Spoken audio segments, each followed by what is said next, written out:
Just waiting 5 minutes because our dean has gone to try to switch off the AC or to lower down a bit because she wants us all healthy to keep working. So just 5 minutes.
So, do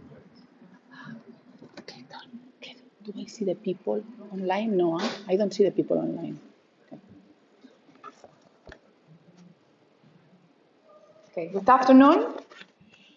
I am so glad to see you here, and I would like to start by welcoming the Deputy Principal, Dr. Tonlin Paul, for being here supporting this event. Thank you very much. And welcome as well to our Dean of the Faculty of Humanities and Education, Professor Sylvia Kauenberg. And I also want to give a special welcome to our Professor Emeritus and former head of the department, Professor Claudette Williams. Thank you for taking the time and being here. You always support all of our events, so thanks. And our former head of the department, Nina Bruni, Dr. Nina Bruni. Thank you for being here.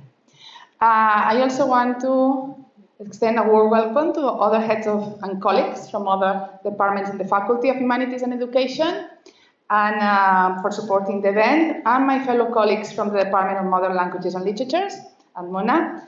So thank you very much. And I think we have also some colleagues and students from St. Augustine, from Trinidad. So I also welcome you here. I would like to give a special welcome to our keynote speaker, Dr. Rory O'Brien, Associate Professor of Latin American Literature and Culture in the Faculty of Modern and Medieval Languages and Linguistics at the University of Cambridge, King's College. Thank you very much for agreeing to deliver this lecture today. And last but certainly not least, I really see a lot of undergraduate faces here of students and postgraduates. So thank you very much, and also the online postgraduates in St. Augustine. Welcome to all of you, because it's a real pleasure to have you here. Without you, in fact, none of us will be here. So thank you very much. So again, it's a great pleasure to welcome you all to the 6th Distinguished Gabriel Coulthard and William Mailer Lecture.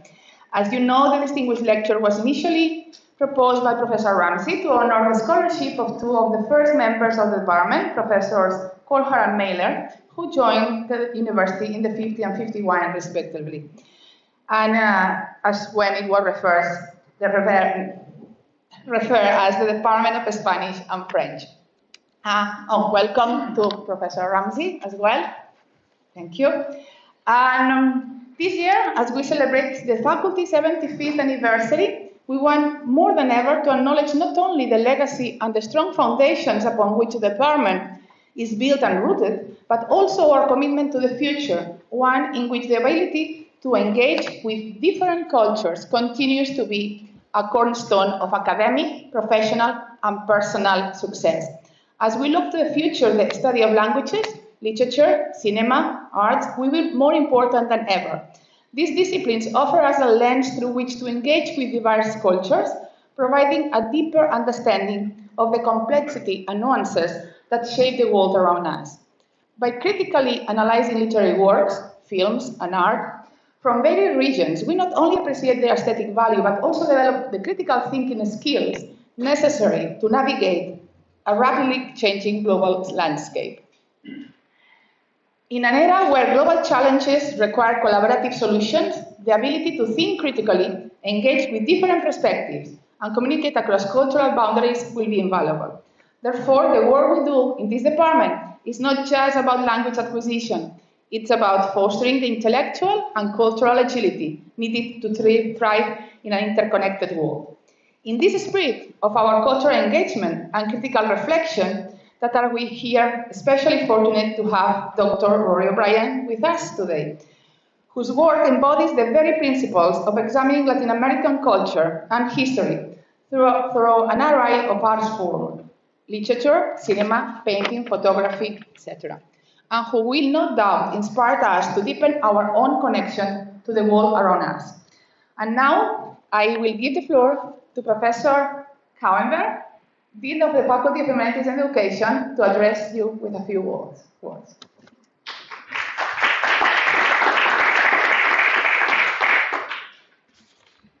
Thank you very much, Dr. Vioria.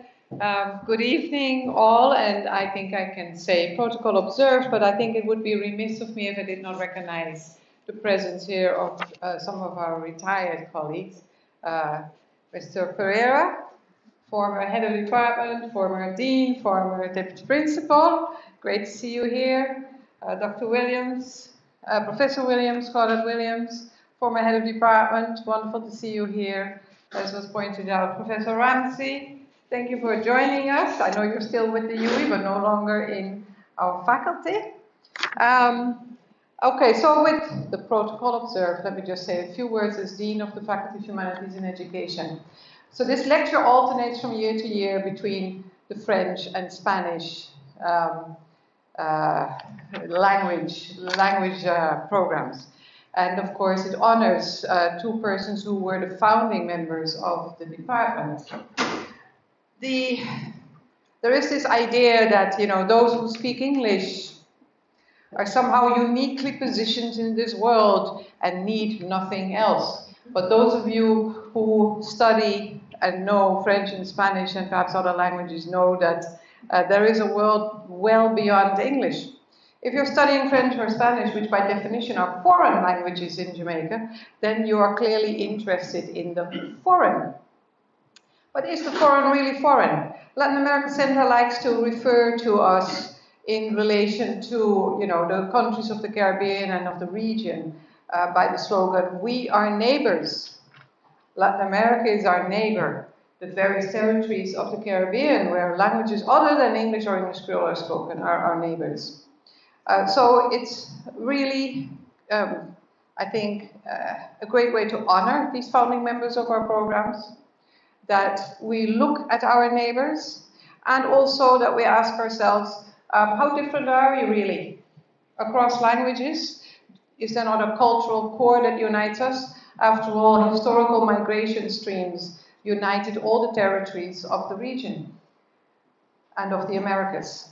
And these, where people migrate, where people move, so do cultures, so do various practices, So perhaps across these language boundaries, we're not as different as we think of ourselves.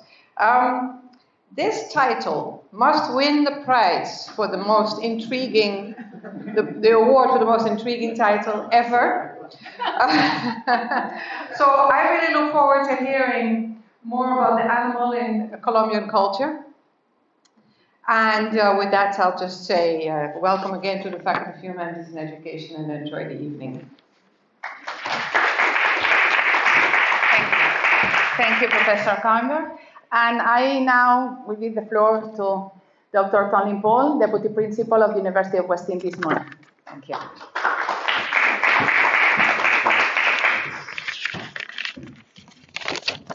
Thanks very much, Madam Chair, Dr. Noya, our Head of Department of Modern Languages and Literatures, and all protocols observed, following in Dean Cohenberg's footsteps. But also I must recognize our distinguished colleagues, former heads, former Deputy Principal, Mr. Pereira. Welcome everyone, our students. I see our student leaders here, FHE rep from the Guild. And I understand, as Prof said, we have some students from Trinidad, from St. Augustine. So also good to have a regional representation. So welcome everyone and good evening.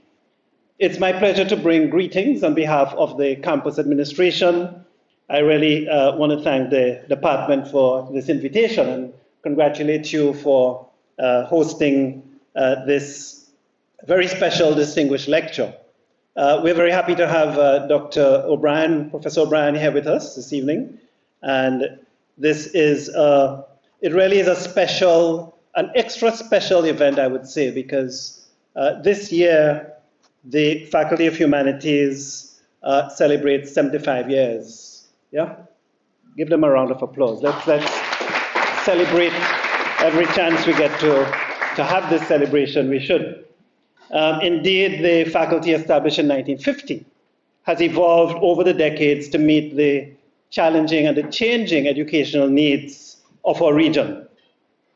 As we reflect on its foundational mission to cultivate critical thinking, cultural awareness, and intellectual engagement, a mission that remains still very valid and relevant for us in today's world, we are indeed excited to have events like these that will continue to bring that recognition of the value of the humanities and education in our work. In fact, I recall at the church service a few weeks back when we celebrated the 75 years, I'm going to quote Dean Cohenberg.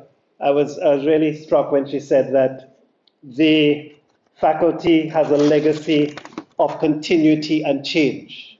I wrote that down, Dean. It was so well said and was so very relevant to looking at the role and the path of FHE. Wasn't called FHE back then, but it has evolved, continuity and change, over the many, many years. At its inception, the faculty was not just an academic body, and it has never just been an academic body, but it has been an essential part of the Caribbean's journey towards self-definition, self-determination, nation building, and the pursuit of social justice. The works of early faculty members, including Professor Gabriel Coulthard and Dr. William Mailer, helped lay the groundwork for an academic tradition that centers Caribbean identity while embracing global perspectives. Their contributions continue to shape how we understand literature, language, and culture in the region. Professor Coulthard was instrumental in designing courses that highlighted Caribbean literature and languages, integrating perspectives from Spanish, French, and English-speaking Caribbean traditions. And his vision indeed enriched our curriculum and deepened students' appreciation for regional literary expression. Dr. William Mailer brought a passion for Caribbean narratives and literary identity, ensuring that local literature was not only studied, but valued in a global context. His emphasis on storytelling as a vehicle for understanding Caribbean experiences helped elevate the voices of regional writers. Unlike Coulthard, Mailer, together, they were committed to mentorship, encouraged students to develop their creative and analytical abilities, and to see themselves as part of the ongoing literary discourse. In fact, now we're talking a lot in our academy, certainly at the Mona campus, about student success. And a big part of that student success drive is that relationship with our faculty, the mentorship, the inspirational leadership and guidance that our faculty bring. And certainly these two colleagues, from my reading of the history, demonstrated this from very early and brought that life and vigor to student success. So colleagues, friends, as we continue in that tradition of scholarly exploration, we welcome Dr. Rory O'Brien from the University of Cambridge. Let's give him a warm welcome and also. His expertise in Latin American literature and culture, I'm sure, will undoubtedly provide us with fresh insights. And I must admit, like Dean puts it very nicely, I was so intrigued by the title of this lecture. When I saw it on Mona messaging, I said I had to come to it. So even if I wasn't invited to come and give greetings, I would be here. The hippopotamus caught my attention. In fact, I worked in Africa for 2 years. I was in Rwanda, and I got a chance to go to countries around. So I went to Uganda, to a game park, one of the game parks in Uganda. And I recall getting the tour and going to the edge of a small lake, sort of small lake. And the tour guide said, "Look closely, that's a hippopotamus." I could barely see the head, but he says, "Don't worry, you're okay." But Prof. O'Brien, I kept my eye on that hippopotamus for the whole time, right? So if it looked like a hippopotamus, it was for me a very serious thing. And so I'm very intrigued and looking forward to hearing your lecture. I commend the Department again of Modern Languages and Literatures for its ongoing commitment to scholarly dialogue and academic excellence. And we indeed, colleagues, look forward to the discourse this evening. I just wish for you all a very happy, enjoyable lecture. Thank you.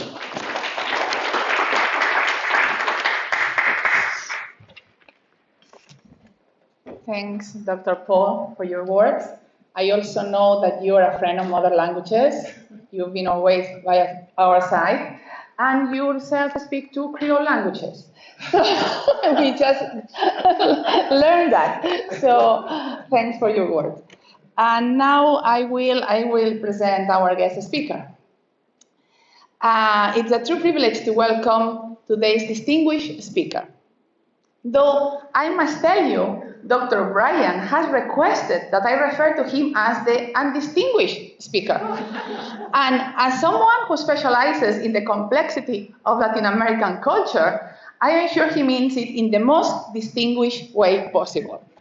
Dr. O'Brien is the author of the book Literature, Testimony and Cinema in Contemporary Colombian Culture, Espectros of la Violencia, 2008, which examines the complex role of violence in shaping neural spaces and memory discourses in Colombia.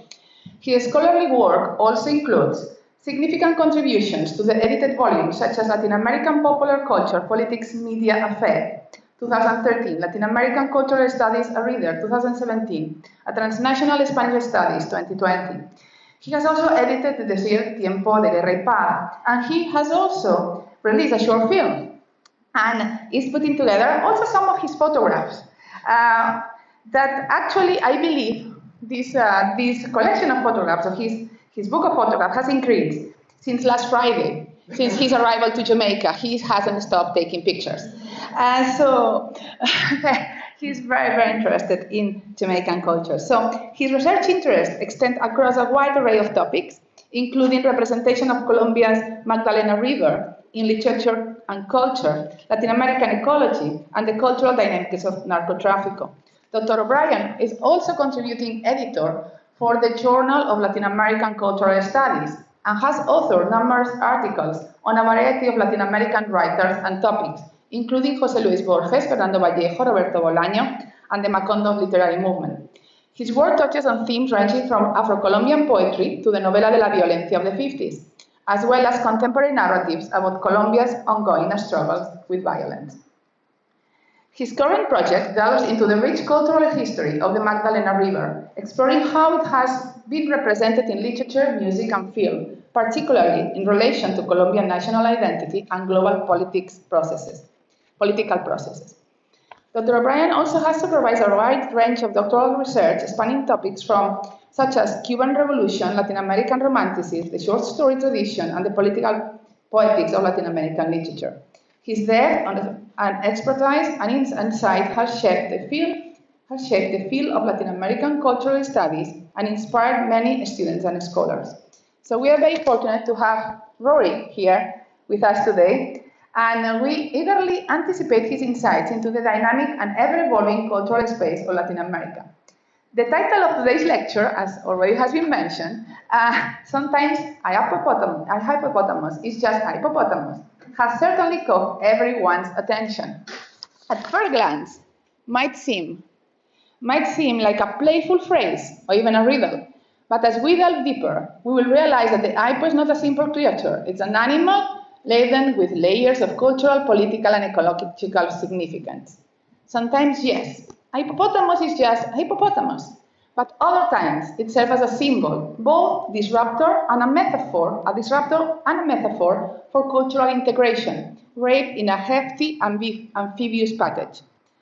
Dr. O'Brien's lecture will take a closer look at the hippopotamus introduced by Pablo Escobar to Colombia and examines how this animal has transformed into a multifaceted figure, permeating artistic, literary, and popular media.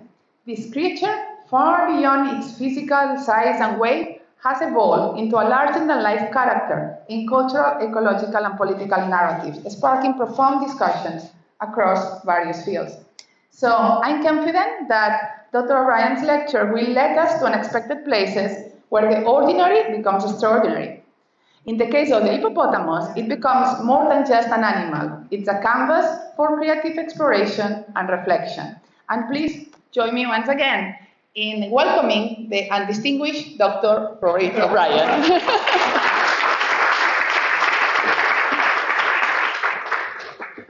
Thank you, Maite. Can I leave this here? Yes. Oops. Where's my talk? Where's it gone? You stole it. That's yours. If I speak here, can you hear me? Yeah? Oh. Can I just prop it here, like that? Is that better? No? Okay, I'll do my best. Well, thank you so much for all these beautiful, warm welcomes. I kept on wanting to say to the Deputy President, but the Deputy Principal, so I promoted you, to the Dean of Humanities, to the Faculty of Modern Languages, to Maite Villori in particular, who's put up with me with great patience for the last week. It's wonderful to see so many colleagues whose work I've read and really admired, students, Clifton and the support staff who've all been very, very warm. So I'm really humbled and honoured to be here in this beautiful, beautiful university and campus. And after all these incredibly kind of high-sounding introductions, I'm sure I can only disappoint you. So, in today's lecture, I'd like to give you a flavour of just some of the questions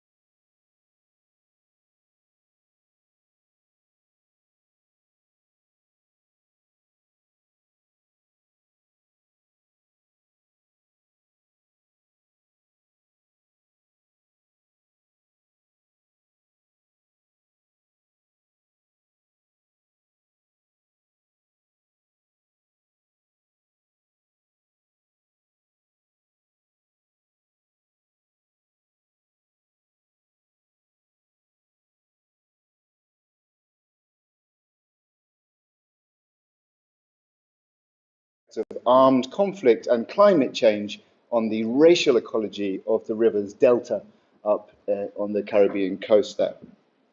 So these narratives, I argue, invite us to think in some senses beyond the nature-culture binary, right? To reread key chapters in the nation's history from the point of view of a river. that's been in many ways its silent witness. But as mediations of that binary, these narratives also present that silent witness as an entity made by multiple actors, many of them historically silenced. Right? So they trace the weave of these different voices as they dispute the meanings attached to the nation as a project. So, as indicated by my title, sometimes a hippopotamus is just a hippopotamus. Today I'm going to talk about the second of the 20th century threads in this project. So this follows the fortunes of some hippos first introduced to Colombia by famous or infamous drug lord Pablo Escobar in the 1980s, animals that have since broken free, migrated along the river, and reproduced. So I'm going to start with a timeline of their geographical migrations, their wandering out of bounds from their original landing site. But then I'm going to move into an account of their figurative migrations, their migrations as tropes, as they pop up, sometimes by stealth, sometimes with a little bit more splashing and noise, in four particular cultural objects. The first is Juan Gabriel Vázquez's novel of 2011, The Sound of Things Falling, a novel about narco cultures intertwining of the lives of strangers during the 80s and 90s. The second is an animated docudrama called Pablo's Hippos, which develops humorous parallels between the rather large Pablo Escobar and his oily animals. The third, I then look at some news clippings and cartoons, which in response to a military hippo hunt in 2009, advance a critique not of narco-violence, but of state violence. That's an important distinction.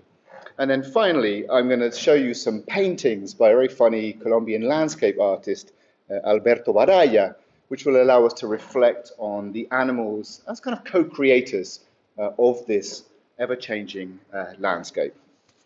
But just to set the record straight, for the most part, I'll be exploring how these works animate the hippos such that they ventriloquize human discourses about memory, about political violence, and about alterity, right? Particularly as brought to bear on efforts to make sense of narco culture's transformation of life during and after Pablo Escobar.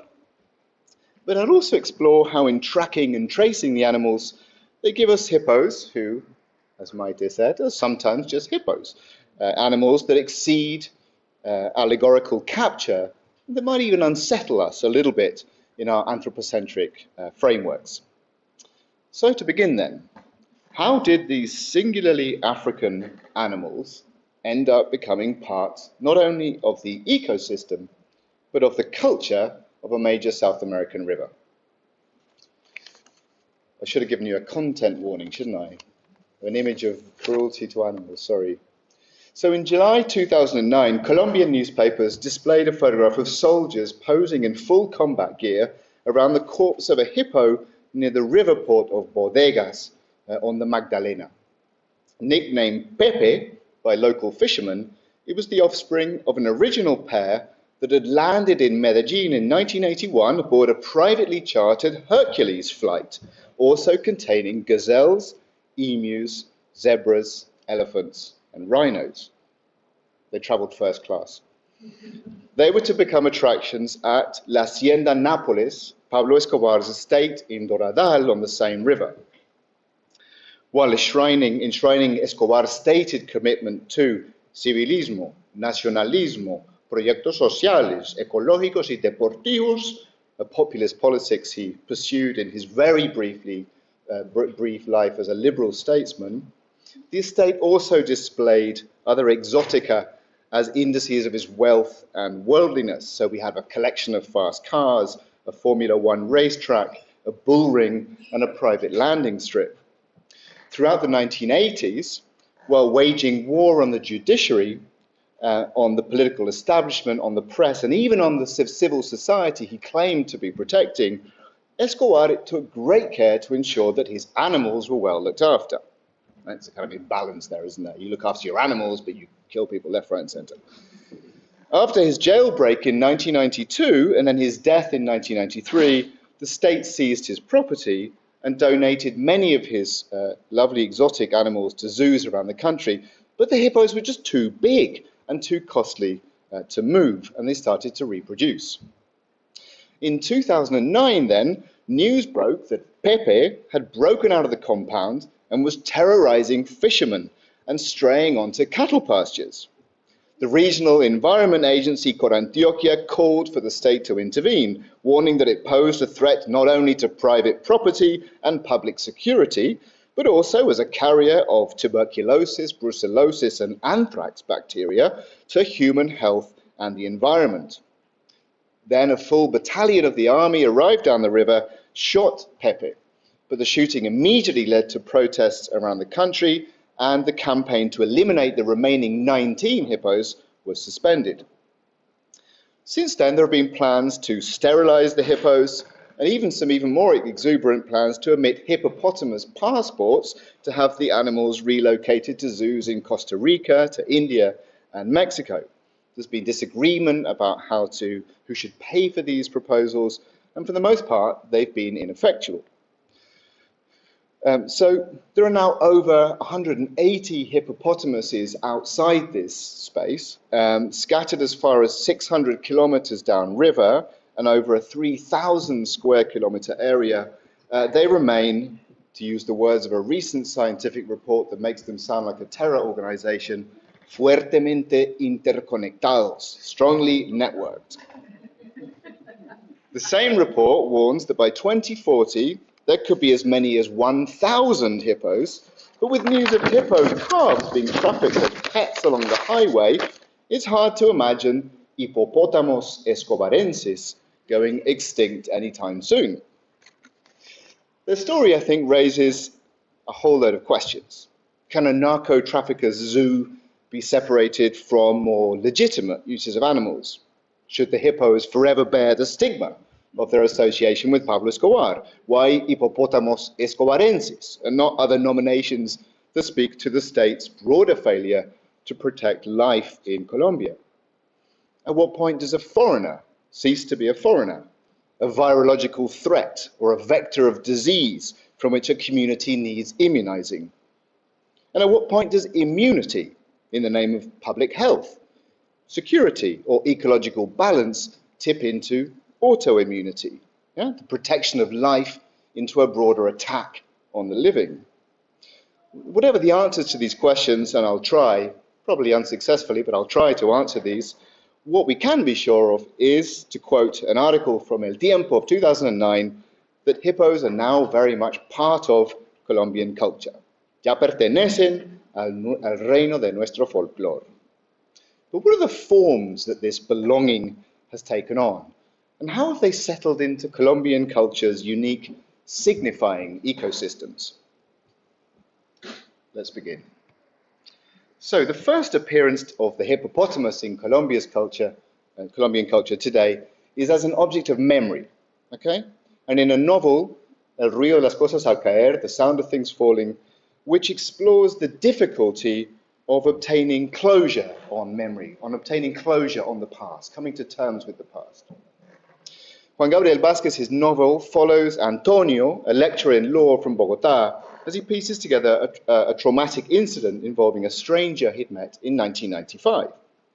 Ricardo Laverde had awaited the return of his wife, Elena, from the US, but she dies in an air accident en route.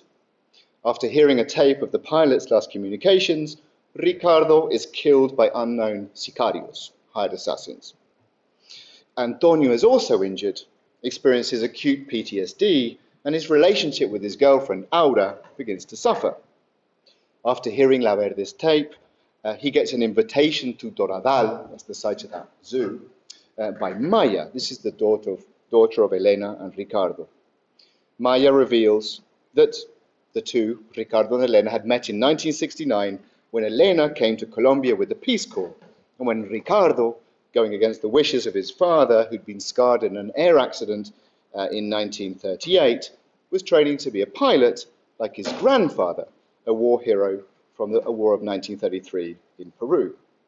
They then marry, they move to Doradal, and thanks to Elena's connections with former Peace Corps members, now working in cultivating marijuana. And this is one of the things that the novel does.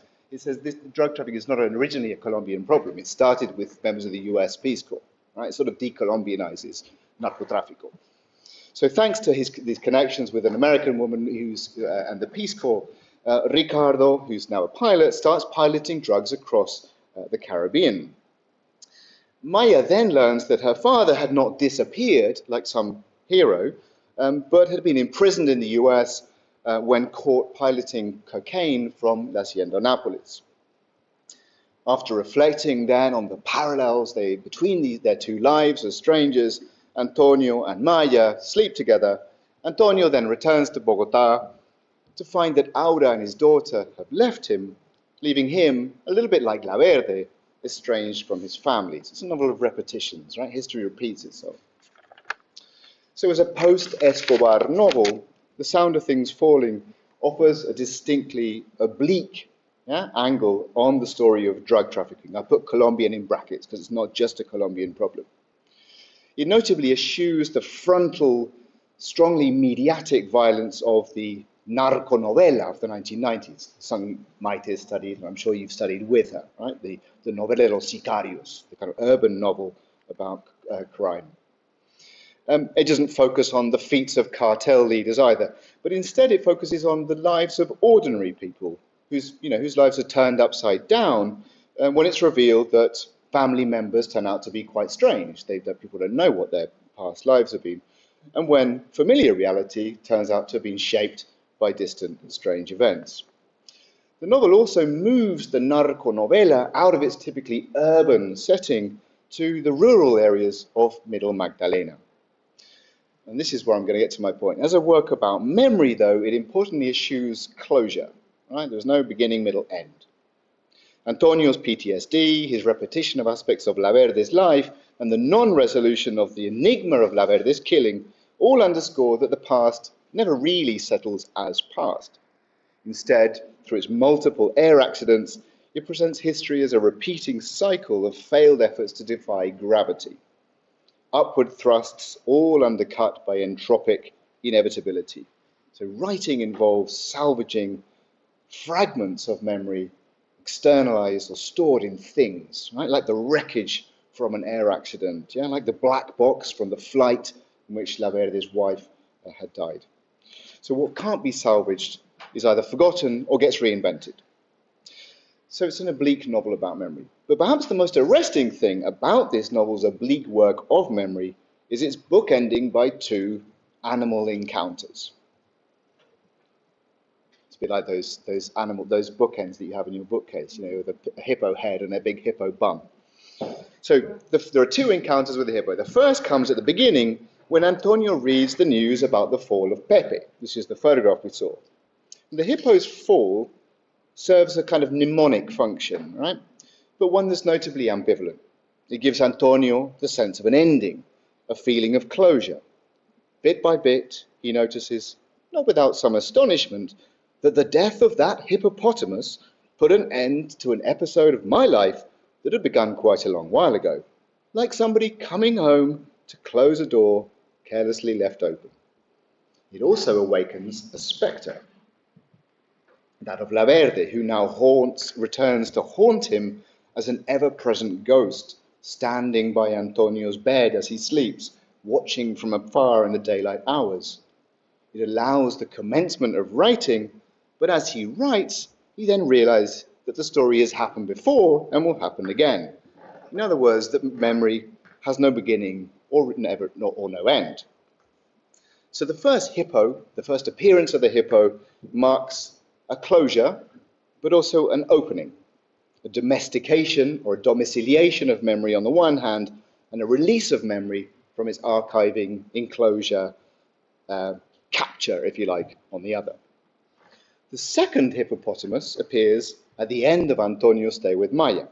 It reinforces this impossible domiciliation, this impossible archiving or enclosure, thingification of the past, and it adds to the novel's sort of uncanny interplay between the strange and the familiar.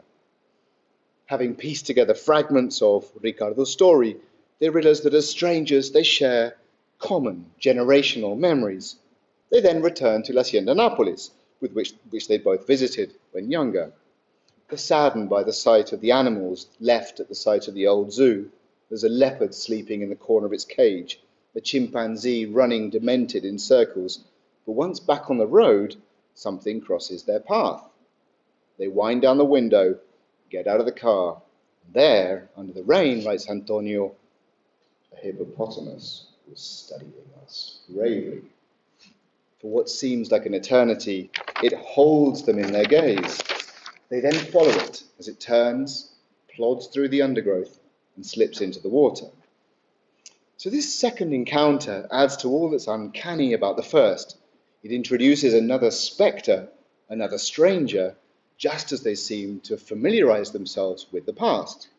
This stranger, now wandering out of bounds, stares at them as if to say, there's no waking from the nightmare of history. There's no putting the past behind you. For there, before them, is proof that it lives on. But this animal is more real, more sensuously material than the first. And this materiality lends a particular weight, they use the word gravedad, it's a key trope in the novel, El río las cosas al caer. It has this gravity which brings them down to earth. It brings them down to their earthliness as animals, to their fragility as living beings. And it reminds them that the only real memories are memories archived in the flesh, in Maya's childhood memory of animals, and in the scars that cover Antonio's body. This is a kind of return to the fleshy nature of memory. These memories can be touched, they can be felt, they can be sensed, but they resist translation into language. Images capture, writes John Berger, before arguing that most modern representations of animals are born from their harnessing as machines, their enclosure as spectacles, their domestication as pets, and even their rearing for meat. So this proximity we experience with animals today, with pictures, films, or going to the zoo, that proximity speaks to a radical estrangement. Yeah? With zoos in particular standing as epitaphs, in his words, to a relationship once considered as old as man, that's now dead. So in contrast with this first hippo, violently captured, if you like, at the intersection of military and media ways of seeing, this second encounter reverses that capture and restores some of the reciprocal relating that Berger, along with other theorists of the animal turn, invites us to revive. At once guest and host, it fixes the onlookers as intruders, but then shows them an opening. It invites them, rather like the dogs. I love this image by Pentti Sammalahti, a Finnish photographer. And these dogs, John Berger says, who are everywhere in his photographs, they show us a landscape which we're not familiar with. They appear in the twilight hours when nobody's around. And they look back at us, right? So they invite us into a landscape that's both familiar, it seems to be of our world, but at the same time we know nothing about it.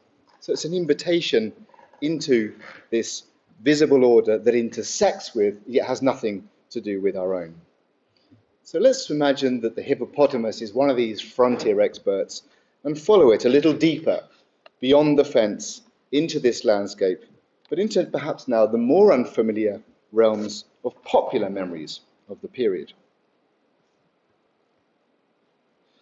So Juan Gabriel Vázquez's oblique look at narco-culture ends with a chiasmos.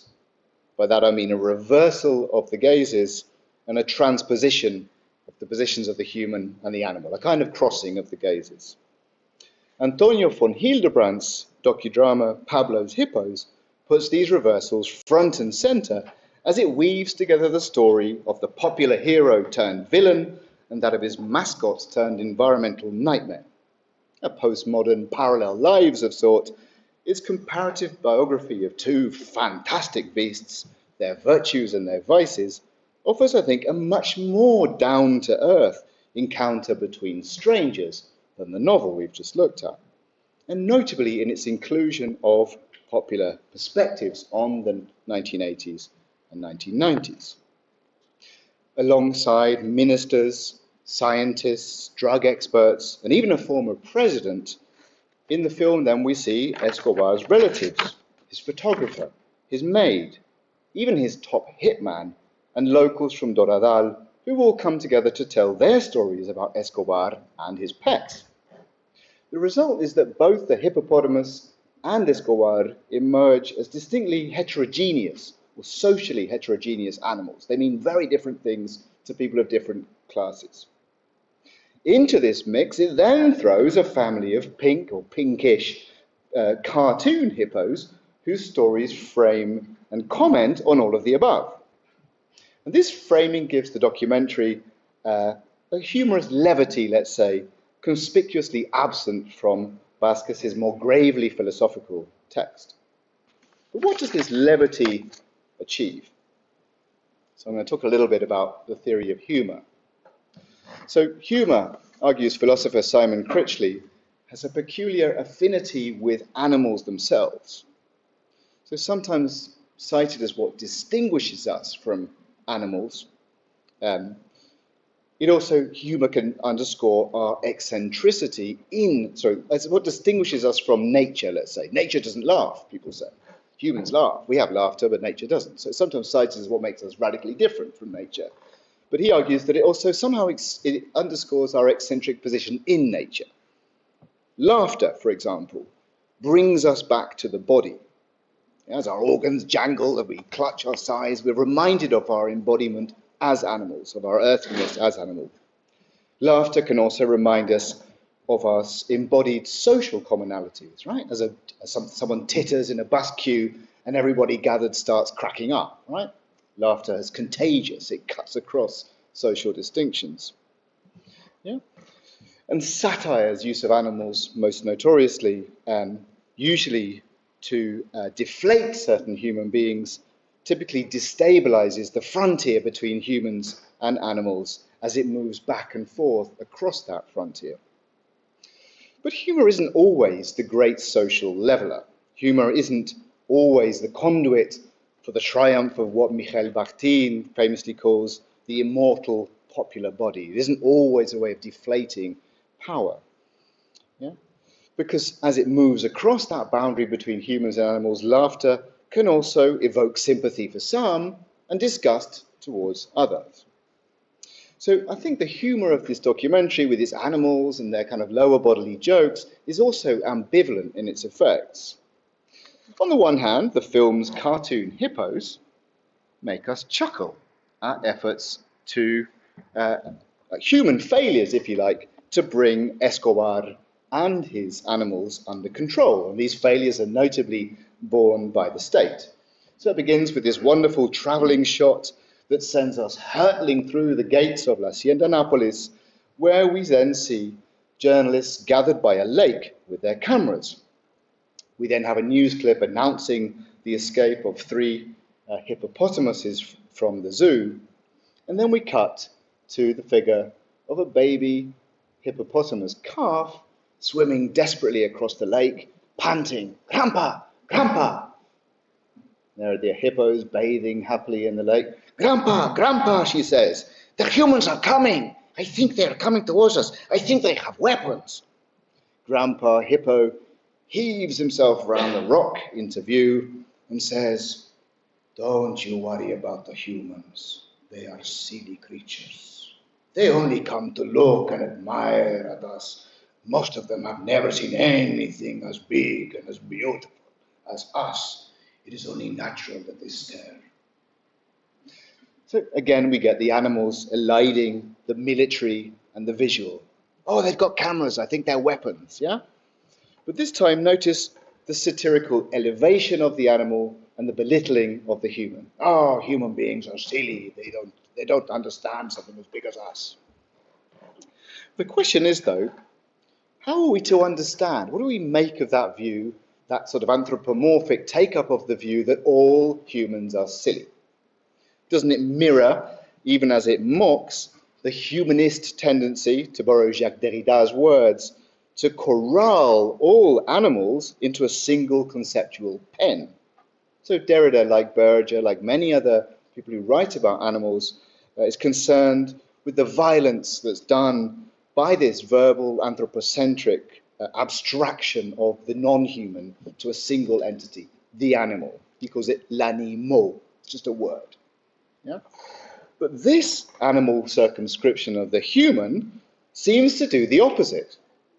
It seems actually to attenuate not only the deep social divisions between the film's various interlocutors, but also the violence that these divisions have produced.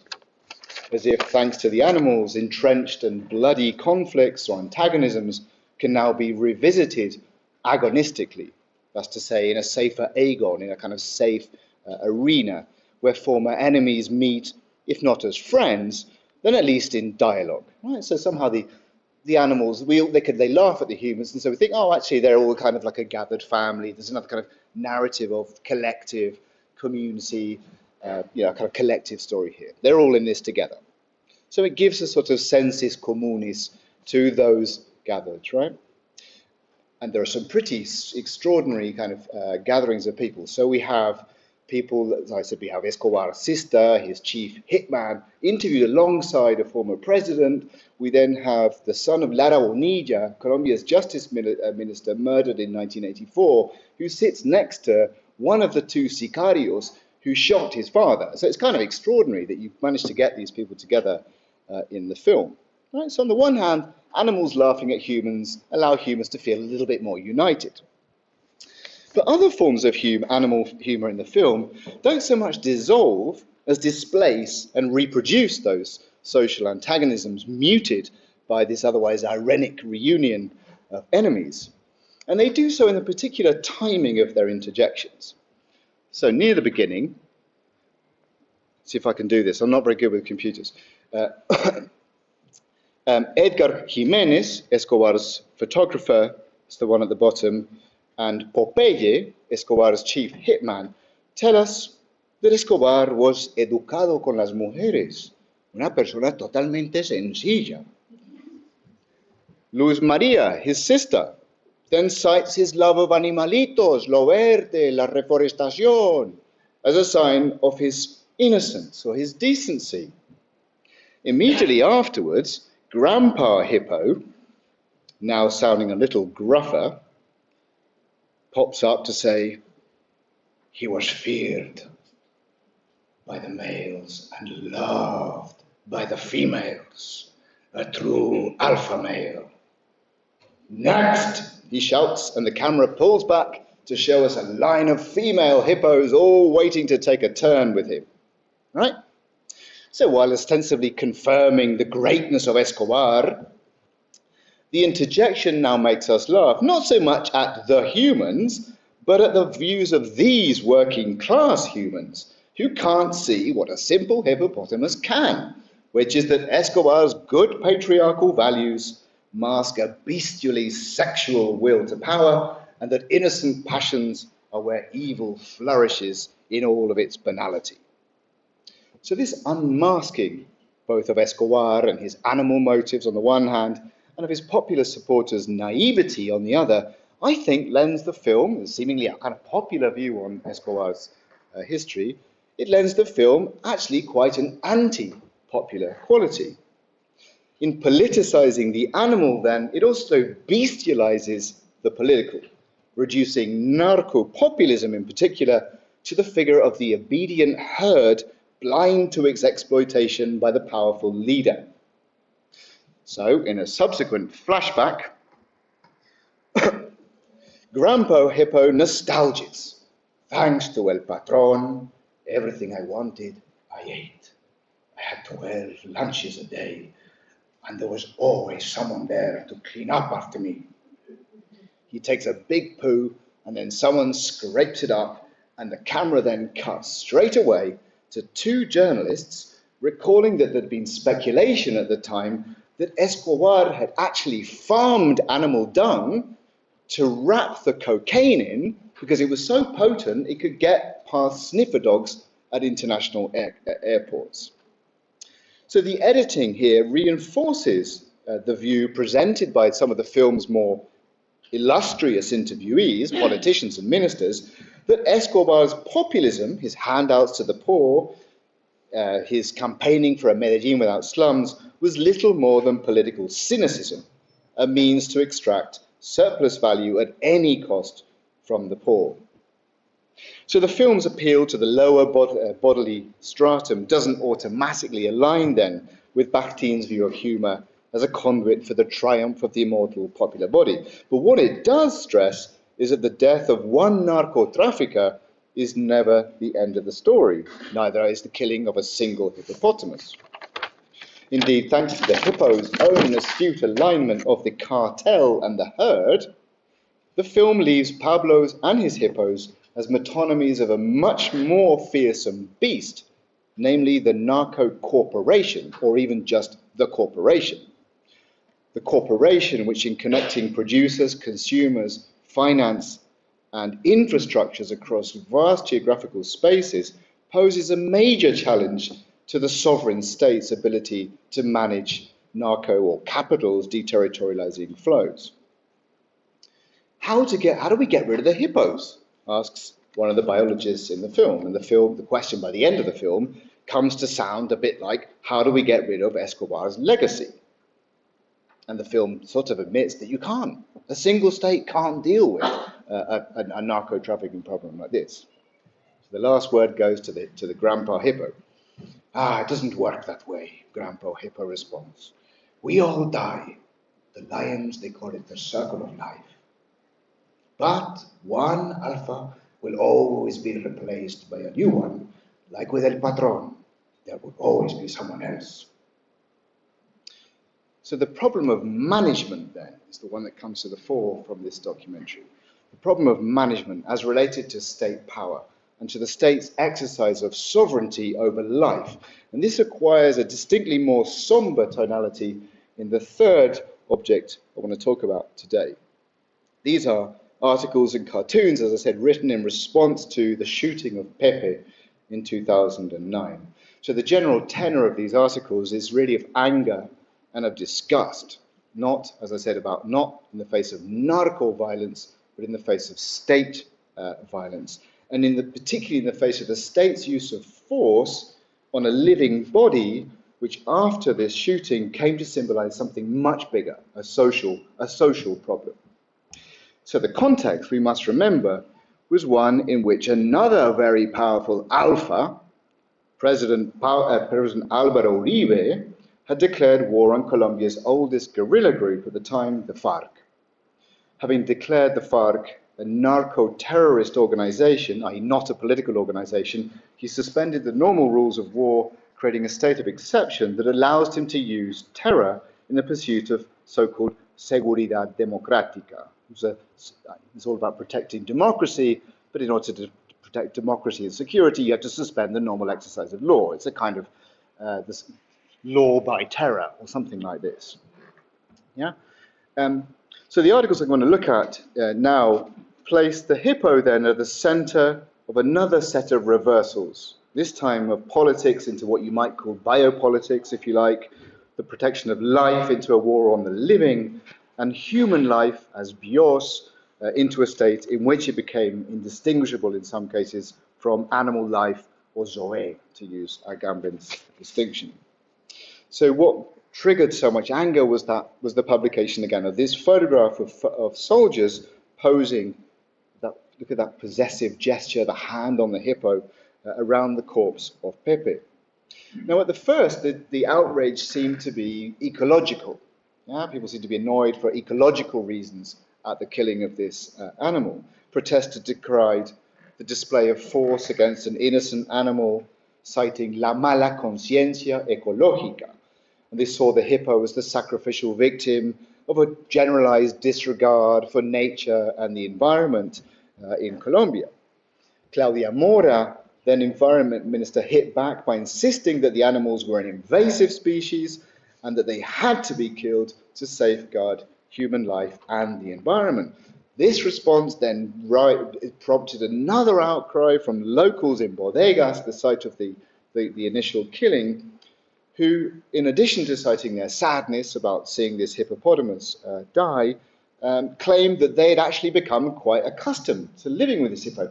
I actually met some kids who used to go out and feed one of this thing's babies, and they convinced me you could run up to it and pat it on the bum. I didn't do it. I shared the Vice President's caution. So, I'll just call you Vice President, Vicepresidente.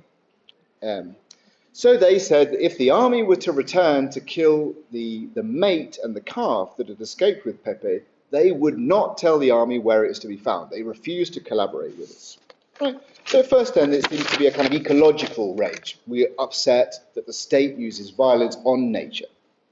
But then the focus begins to shift in these articles from the ecological to the political.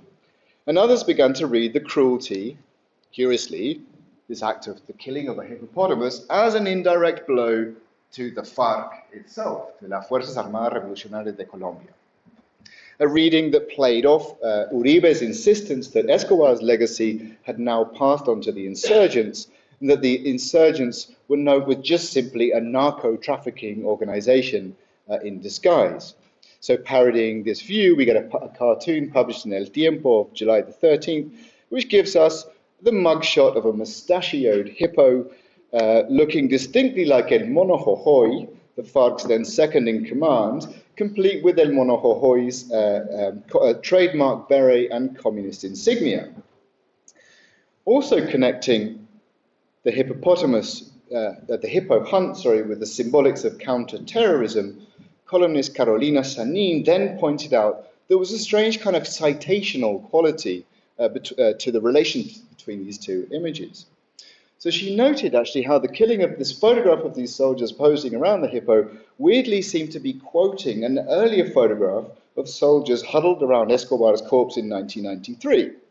So she makes this connection to foreground not so much the parallels between Pablo Escobar and his large hippo, as the other film had done, but to stress the connections between the way in which these images work to build state power. These are state-making images. Right? These are kind of symbolic gestures of reclaiming the state from the great criminal forces. So let's just attend to how she analyzes this. In the photo of the 15 soldiers posing contented around this corpse, she writes, it was as if the forces of law and order had reenacted the ritual killing of Escobar on an equally huge and rootless body, so as to convince themselves, against all the political evidence to the contrary, that the animal had effectively been vanquished. So she extracts from this citationality the confluence of medico-environmental and political rationales at the heart of Uribe's securitizing of democracy. By saying that the animal had to be killed in order to protect the environment, she notes, the authorities reproduce the rhetoric that justifies the scrapping of democracy in the name of democratic security. By saying that hippopotamuses are carriers of disease, ignoring the fact that all animals are, they seek to generate the same feelings of disgust that prompt the hunting down of homeless people and drug addicts as army trophies.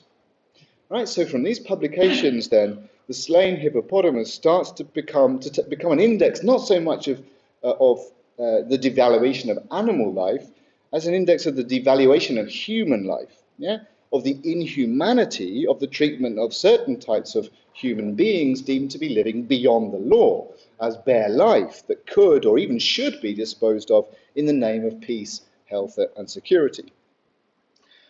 Following this line of argument then, in another cartoon, Pepe appears as what's referred to in Colombia as un falso positivo.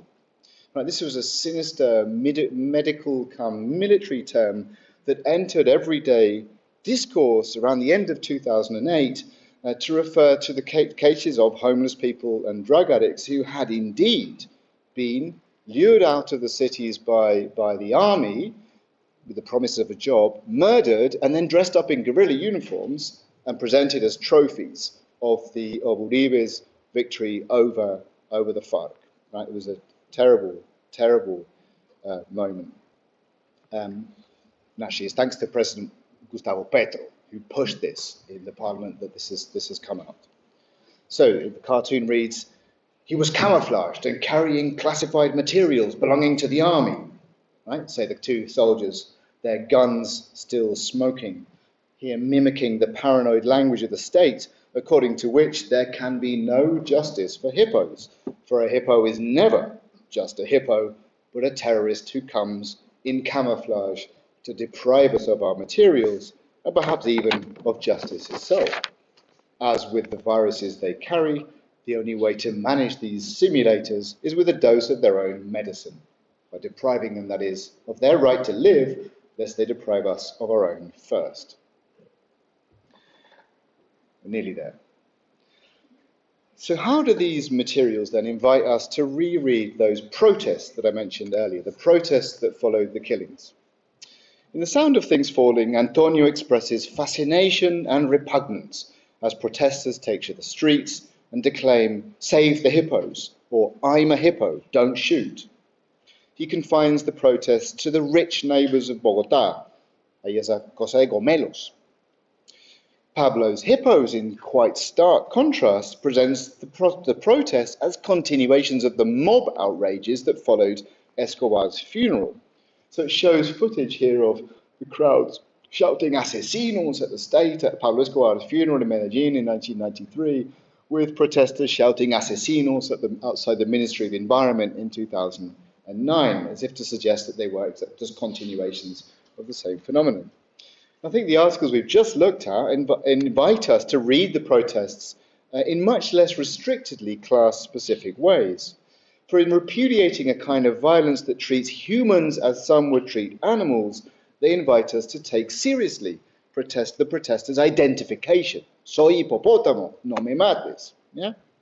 So I think in this identification, we hear a demand for a very different politics of life, one based not on an immunization which requires the negation of the life of another, but on a reversal of immunity in the name of something like community, in the name of a mode of living or being in common that puts front and center our shared vulnerability, not only as humans, but also as animals.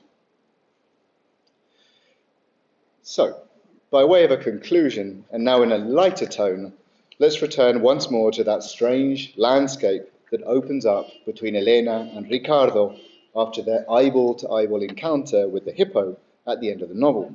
But let's now do so in the company of the Colombian artist Alberto Baraya. A self-styled traveller and artificial naturalist, Baraya is best known for his project Herbario de Plantas Artificiales. This is a taxonomy of plastic flowers made in China, which he lifts from offices, hotels, and airports around the world. So, mimicking the idiom of modern botany, Baraya's herbarium deconstructs the would-be objectivity of those European scientists like Carl Linnaeus or José Celestino Mutis, who led Spain's Royal Botanical Expeditions in the 18th century. So he does so to foreground the colonial dispossessions that put American nature into circulation in the name of modern science. Right? It's a kind of decolonization of scientific idiom. And he also reverses and reenacts these dispossessions in his playful alignment of collecting and stealing. So while the Herbario lays bare the artifice, if you like, by which nature and natural and cultural histories were torn apart in 18th century abstractions of nature, his later comparative studies of landscape explores the strangely artificial nature of Colombia's present, right? Particularly the artificial nature of Colombia's present landscapes, notably of the Magdalena Basin, to which he now turns. So this time reviving the tradition of the sort of 18th century traveller's sketch, right? The sketch used usually for documentary purposes, en plein air, in situ, as a quick sketch here and there. He immerses us in the landscape. But the ubiquity in these landscapes of our erstwhile stranger, the hippopotamus, now unsettles the line between the native and the foreign, the here and now and the distant. Approaching their home near La Dorada in 1971, the hillsides around the river had appeared to Elena and Ricardo of the novel like sleeping hippopotamuses, the simile perhaps conveying all that was exotic and strange to these people who'd know only Bogotá. In Baraya's paisajes, by contrast, there are hippos everywhere, and they make everything else look a little exotic and strange. The first effect of this ubiquity, I think, is to unsettle the landscape form, particularly in its documentation, its kind of purchase on the site-specific. So in works from 2016 and 17, Baraya places hippos in swimming pools, hippos in the Andes, and even hippos basking in the Seine, just a stone's throw from Notre Dame. I think this surreal confluence of unrelated elements highlights, in the words of human geographer Doreen Massey, what we might call the contingency of place itself, the thrown togetherness, the openness of places to reorganization over time by human and non-human processes. The second effect, of course, is to invite us to rethink bounded conceptions of the national. In his 2019 Ejercicio Iconográfico para un nuevo emblema nacional, a hippo stands by the river with the subarans Agnus Dei on its back. The lamb, in turn, supports the Andean condor. I think we can see here an inclusion of the African cultural elements that mestizo iconographies, you've all studied this, that mestizo iconographies of the nation all too commonly exclude in their emphasis on the simultaneity of Spanish and autochthonous cultures. Third, I think these animal assemblages add a temporal dimension to that ecological question: when is an exotic or invasive, and what is an exotic or invasive species, and what is an autochthonous or native species? Hipopótamo, cebú y tres gallinas.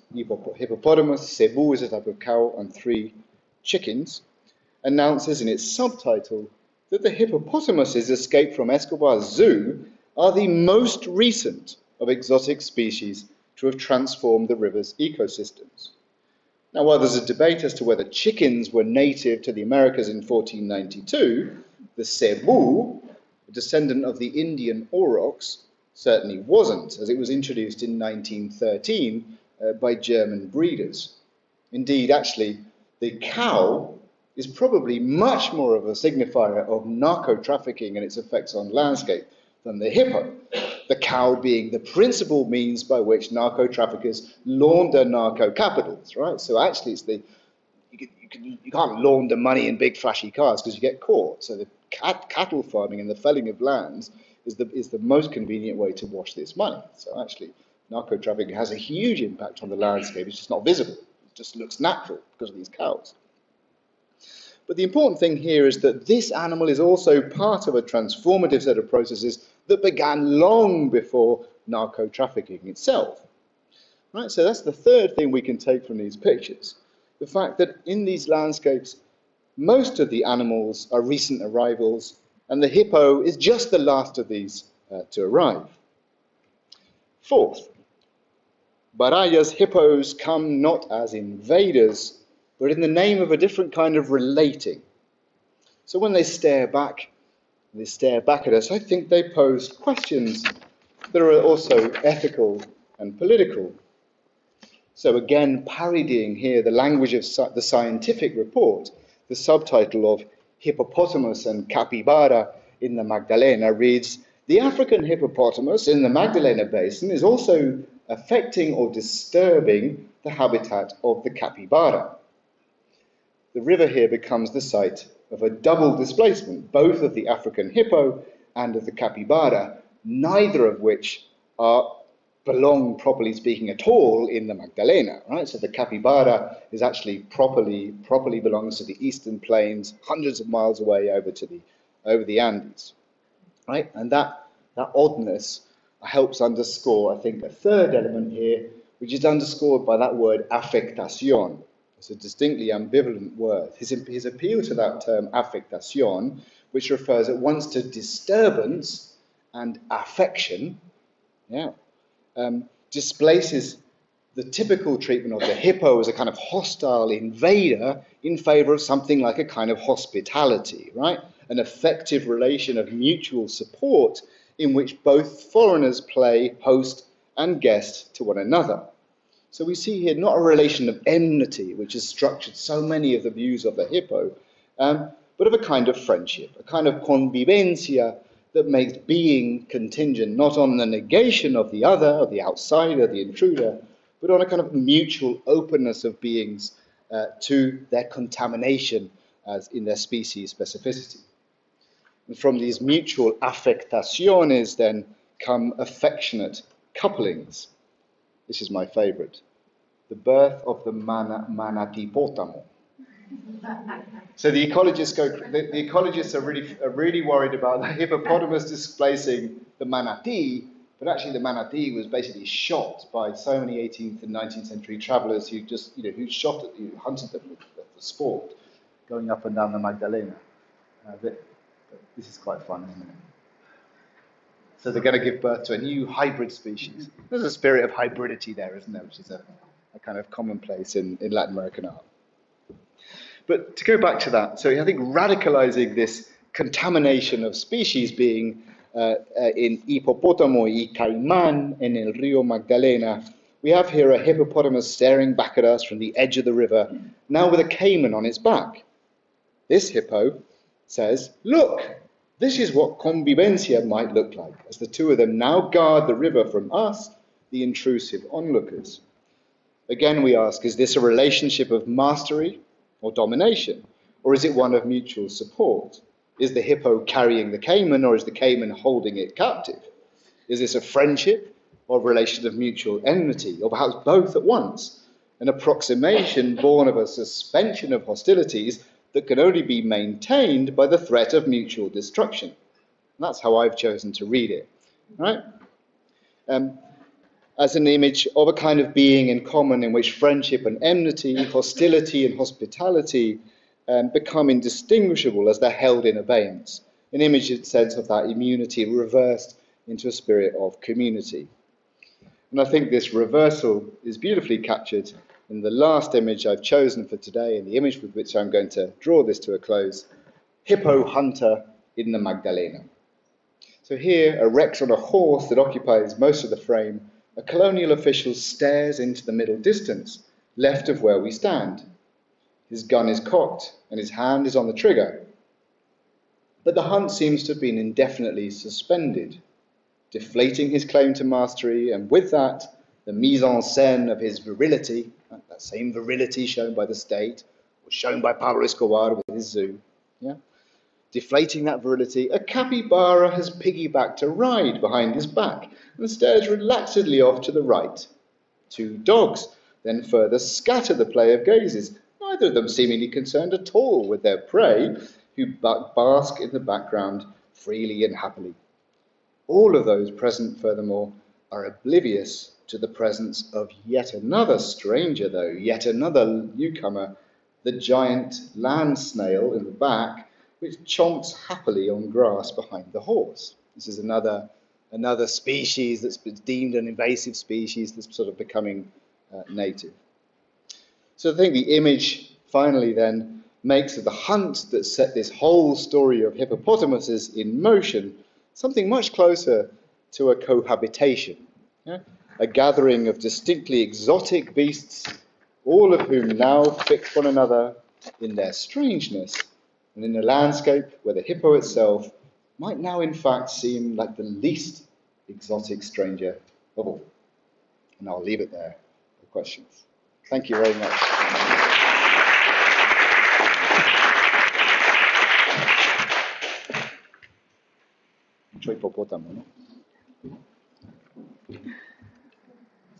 What should I do? Do I sit down? Thank you. You can stay there. Thank you very much for this lecture, which actually has taken us to multiple layers of meaning and significance of this animal, the hippopotamus. And from eccentricities of Pablo Escobar has become, bringing it to the country, has become really a figure in many discourses. And while I was listening to you, at the beginning I was thinking about how this exotic and invasive species was so close, we could close related to the vision of the other and the vision of the immigrant in many places nowadays as well. Yeah. The political use as a satire and the criticism that was used for the military, like we saw when I saw the picture of the animal lying. It came to my mind, of course, because I also studied this subject, so it came to my mind the death of Pablo Escobar, and that was also a criticism for the military, but also a criticism towards that the narco-populism that shows the images here when Pablo Escobar was seen as the savior of certain areas of the city, and that. So it has been very, very deep, and actually it has touched many subjects, and I thank you Thank you for such coming. a lot of insights that you have brought about. And I have lots of questions, but probably, I don't know if you have some questions, if I shall open with a question, if you want. Yeah, so I Thanks, trust Neil. the phone. Yeah. Should I sit up here? Thanks very much. A very interesting lecture. Learned a lot. I think I'm very convinced, right, that hippos have become part of Colombian culture. I suppose my question is sort of, kind of where you were ending. I'm really curious about why the hippo versus kind of other exotic animals. So you mentioned Pablo Escobar and other exotic animals, right? Like gazelles and so on came on this plane. I'm curious about I don't know. There's something that made the hippo get more attention and some of these other animals and so on. And I suppose I'm making an assumption. Did some of these other exotic animals kind of lose their dominance in Colombian culture? That's a great question. No, that's kind of the question. That's exactly where we're going. Is why the hippo? It's probably because the hippo is huge. Right, because it got out. I mean, we like apples when they're in cages, don't we? But we then say, what are they outside their cages? It's probably because it's big, invisible, because there are so many other species that are transformed all of our environments that we don't see, right? We don't see that there's an African tulip tree on the campus here in Moda. That's from East Africa. It looks beautiful, it looks like it's got in the landscape. It's completely toxic to local insects. So it's partly because it's got out of balance. It's partly because it's fast and it's easy to alligators. It looks like Pablo Escobar, big, round, flowers, right? It's amenable to cartoons and so on. I suspect there's probably I don't know.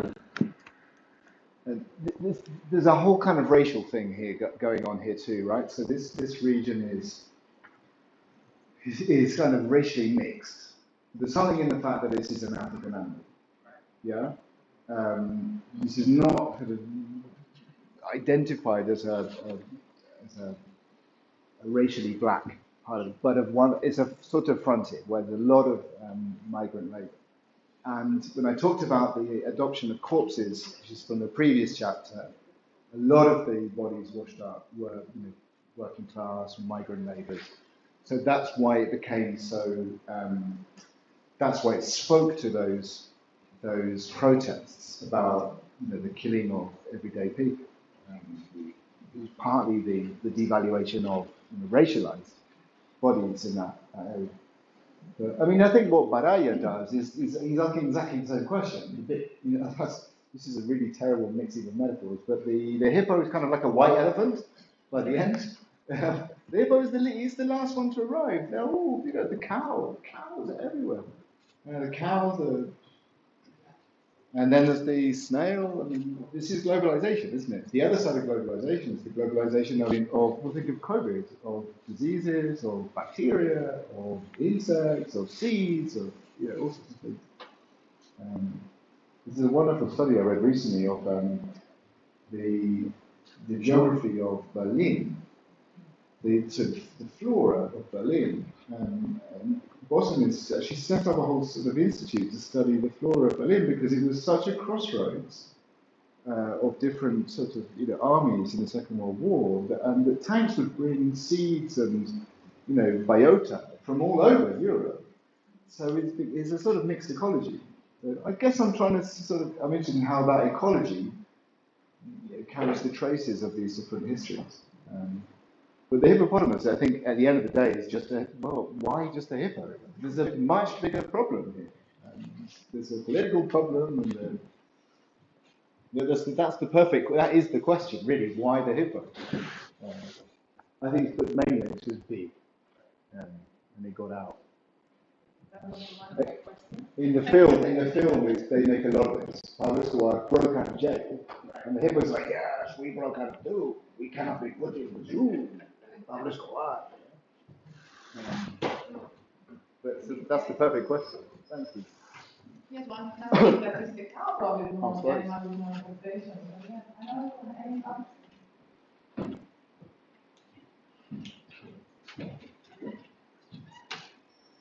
Hi, Rory. Thank you for your presentation. It was very good. I have, well, it's not a question, it's, anyway, maybe perspective. A complaint. In literature, the hippo is not the only mammifer. There are, rhinoceros, of course, by the UNESCO. Oh, yeah. Also have elephants in Orwell. Yeah. So I was wondering if you would, and in rhinos, you have this political and historical context. Yeah. So I was wondering if you have ever considered making a cross-cultural analysis of mammifers in literature and the role they can play. Because I think that every animals, they will, as the dragon, for example, is another feature of literature, completely different, associated with genres, completely different as well. So I was just wondering. Yeah, that's a great question. Yeah, I mean, he's in the novel. He draws a lot on the fantastic. So there are kind of intertextual references to, well, mainly to the Latin American fantastic. So Cortázar, who has the axolotl, the meeting with the axolotl behind the grass, and then actually there's a kind of changing of places. And also there's a story by Augusto Monterroso, El Dinosaurio. It claims to be the shortest story ever written. It says when he woke up, the dinosaur was still there. And the story doesn't leave it. It's not clear who's the dinosaur. Is it the narrative, the dinosaur? Is the dinosaur a dream object that's come into the But I suppose it's not like UNESCO's Rhinoceros, is it? Which is something about kind of there's a kind of more thing, isn't it? It's sort of the fascist animal, isn't it? Rhinoceros. Or La Peste would be, Les Rats would be fascist, again, Nazism. I mean, that sort of was, I guess I was looking at in the humour, the use of animal in satire, either to humanise to elevate the little and to deflate the big. So it would either be state power or the exuberant, powerful, narco. It would be good to see other sort of political uses of the animals. There's kind of zoopoetics actually, or in lots of Latin American sense.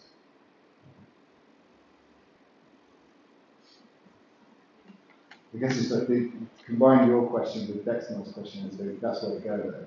What about the invisible animals, or the asylums? But I mean, I haven't done it yet. But it's a good question. I will do. Thank you. I can hear from here. Okay. Yeah. Yeah, online. Oh, the online people. Any more questions?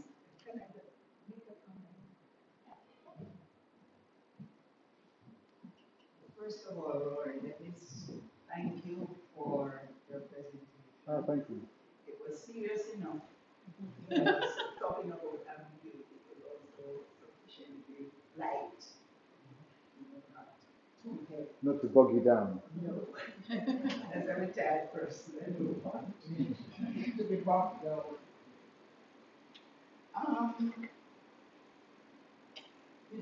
Right from the moment you started and throughout your presentation, I kept hearing voices in my head which had to do with the current different narratives about migration and immigration, and you bring in one and then several. Yeah. So that's Spot on. Yeah. Spot on. Yes. Yeah. No, about Mr. Escobar, I wonder, the people who were close to him saw him as, loving, and it brings to my mind my thinking that maybe I've developed with age, that very often people are not one or the other but both. And so Escobar, no matter how the purpose that he serves in the literature or in the media, that we are essentially Ambivalent. And ambiguity defines almost. And then I try to think that back to your hippopotamus, it's just a hippopotamus. And whether, well, the title is, it's just a hippopotamus. Is there a sub-assumption there that there is another way of doing the hippopotamus that sometimes gets promoted I suppose it was, above the idea? It's just a hippopotamus. He was Pablo Escobar was just a father who did something. Yeah. That's beautifully put. Yeah, that's beautifully put. And I love, you're absolutely spot on. The film gives you a sense of actually something quite sad at the end. This is a guy, there was so much blood was shed, so much blood to kill Pablo Escobar. In the end, the corporation just lives on. It just, like the hippo, you kill one, another one steps up. You can't kill a corporation. So the demonizing of one human being, like the demonizing of one hippo, was sort of tragically pointless. So there's a kind of what's the word? A kind of hubris or a kind of remorse in that film. The fact that he was just a metonymy. He was just a single face. Yeah. So you're right. He was both. He was a villain, and he was just as his sister says, a man who liked gardening, who liked animals, and there's something innocent there. I mean, that picture of the hippopotamus with the Subanan's Agnus Dei sort of suggests that actually he's the Lamb of God. He's just the sacrificial victim, isn't he? Or just the one that the state had to kill to create a narrative. So that's absolutely right. So sometimes a hippopotamus is just a hippopotamus. Yeah, there's something actually there is a basic kind of life there which resists salarization. Hence, I think the title is very appropriate. But as somebody who worked in just one medium for my entire academic life, I really appreciate the eye-opening, perspective that you bring by, looking at the different media and extracting so much out of it. It really was fascinating by your presentation. Thanks. It's a very economical way of learning now. That's very kind of you. Thank you very much.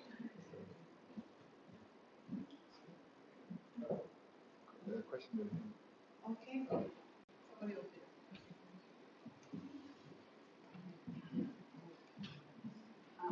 Thank you for your lecture. It was very interesting.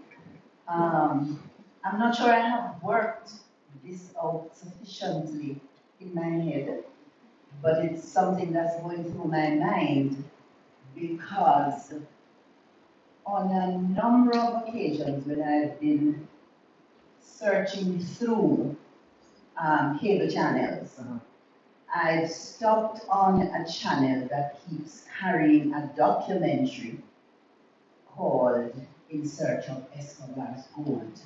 I don't know if anybody has seen it. So there's a group of people, Americans and some Colombians, who have gone back to his property in Medellin. And they've gone with all this equipment, they have excavated the site, and they cordon off huge sections, and like an army of them going through with all these things, and they're listening for the sound, the beep of the gold, and so on. They haven't found any, they have found, ordinary things, buttons, old, little medallions and so on, but they are persisting in the search. So when I contrast that documentary with what you have been doing and the photographs and so on, I am wondering, put them together, juxtaposing the two, the extent to which there's a kind of suggestion that in the end, Escobar has the last laugh, the ongoing laugh. Because here it is, he has endowed Colombia with all these hippopotamus. I once knew a poem called The Hippopotamus Produces Hippopotami.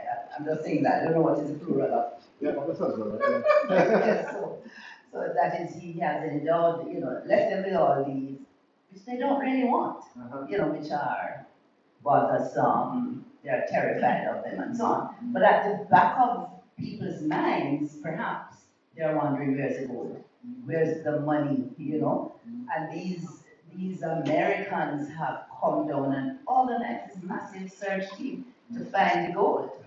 So he's left them out in the open, what is not necessarily his most prized possession. That was the kind of direction in which my mind was going when I was comparing this with the documentary. And I've seen it, it's a series, and I've seen it a number of times, and I just wonder why they persist.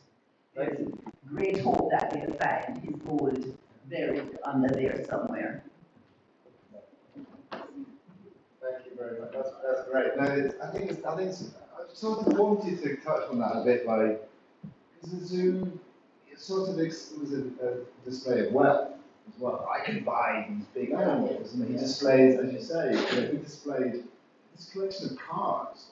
You've seen this too, haven't you? He had bits of Al Capone's gun, and he had all these fast cars, and you're right though, because people have they dug up the swimming pool, thinking that was a hiding spot. Yeah, that's also a really beautiful way of putting it. There's something about, there's a kind of, he has the last laugh. There's not a penny left, but they've got to deal with these animals, which they run. I think that's also in the documentary. The hippos have their last laugh. They say, look, try come and control us. Yes. And they stand for the fact that the state is, with all the money thrown at them by the US, with all this arrogance that you can kill a cartel and you can stop this. Also a huge popular culture born out of poverty. You can't. So the film has interviews with someone who was a member of the DEA, who left it and said, just couldn't see the point of so much, Plan Colombia, US investment, US. They can solve everything with some planes and some, glyphosate. So that's the humour there too, is the last love. And that's why the whole thing is so interesting, because there's so many levels, possible levels, as Dr. Rory said. So there's the uncontrollable, the allegory of this uncontrollable. There's the larger than life. I still think he has that. The title came to me, it was from another misnomer, which is that joke that falsely attributed to Freud, that sometimes a cigar is just a cigar, but most of the time it's not. Apparently Freud never said that. So I don't know where that came from. Sometimes most of the time it's just allegorizing and metaphorizing, and occasionally you get to see the thing in its meaningless, in its simplicity, in its humanity, in its, just a hippo looking for a place to swim and sleep. Well, thank you for your questions. These are great. Okay. Thank you very much for the questions. And yes, you see that when you kill the animal, many more are there, and you don't finish with the problem. And actually, that is the same allegory with problems who are one was killed, the violence multiplied because the group divided and created different sections. So also the violence multiplied, so it kept there and was nothing finished. 20 times more co-production. Yes. So, yeah, thank you very much for your questions. So we are going to wrap up now, and I'm going to call Dr. Nadine Barnett, lecturer at the department, to give the vote of thanks.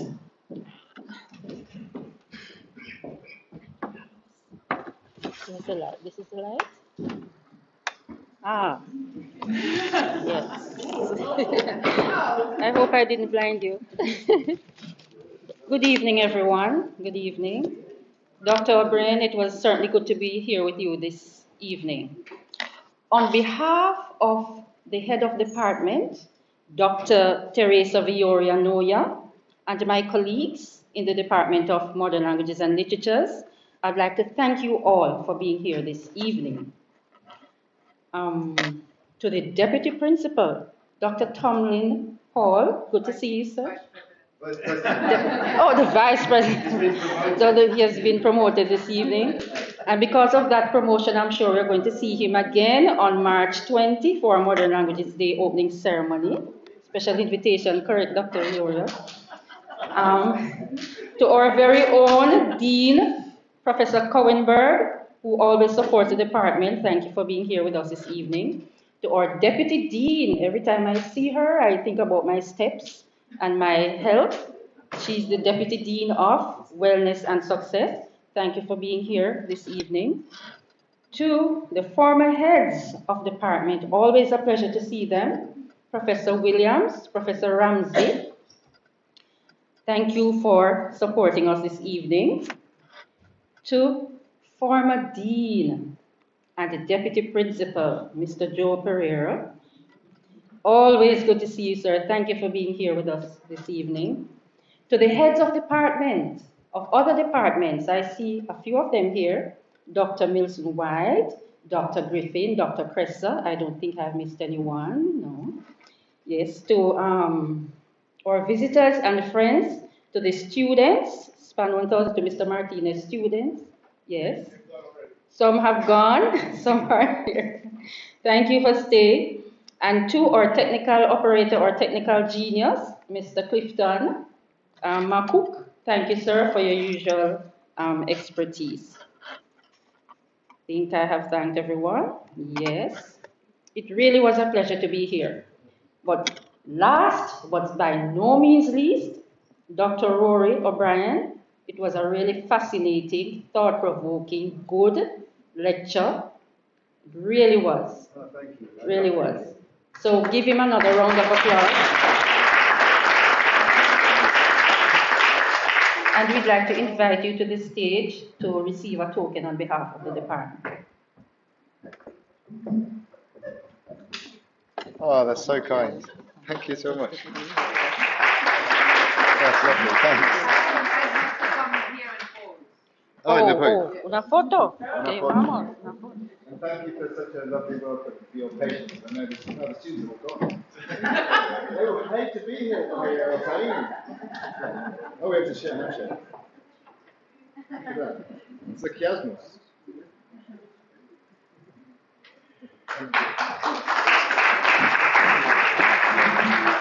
I must tell you some of his business. He has been here for a short time, but he did so much.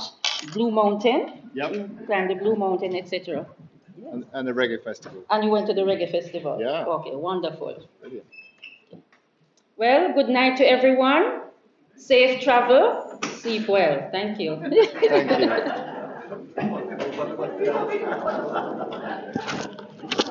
you.